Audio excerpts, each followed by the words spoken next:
chiseled quartz block, mud brick wall, and green stained glass. What do these three have in common? Nothing. Or so I had originally thought. Hello everyone, you're chilling with Dylan, and today I've challenged myself to survive in a world where I can only use these three randomly generated blocks to determine the main build palette for my buildings. Using a random block generator, I was given the three items mentioned before: chiseled quartz block, mud brick wall, and green stained glass. With that knowledge and a plan in mind, I booted up a new Minecraft world and began my adventure.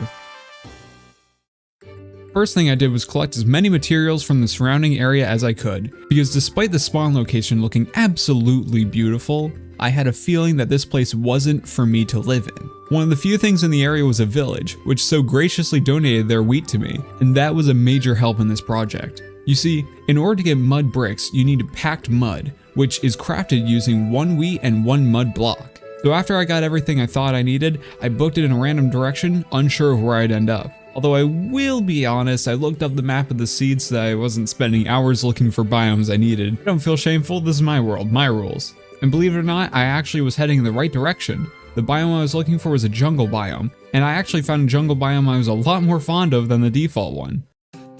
This is called a sparse jungle, and it's basically a plains biome, but for jungles. It looked beautiful, and I knew exactly where I wanted to set up camp. Now from here, I wanted to find our next materials for one of our other blocks.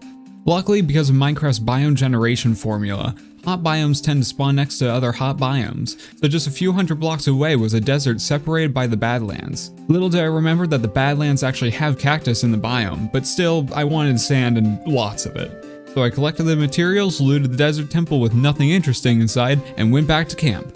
From here, I set up a small cactus farm and harvested mud blocks from these dirt blocks, which if you didn't know, you can make mud blocks out of dirt with a water bottle.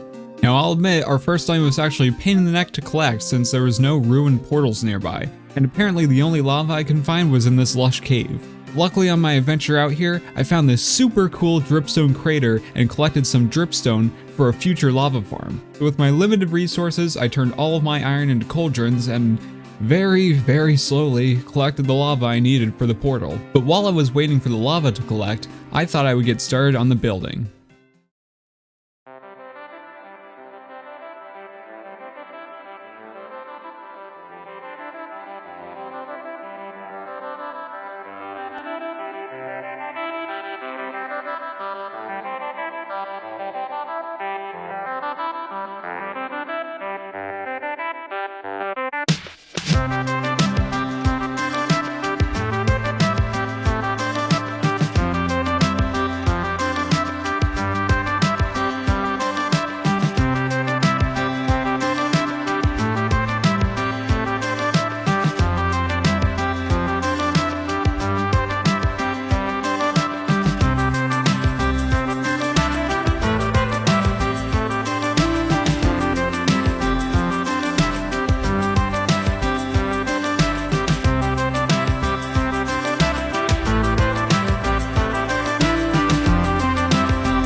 And you know what? I actually love this design. But as of right now, I substituted the quartz with wool, so we aren't complete yet.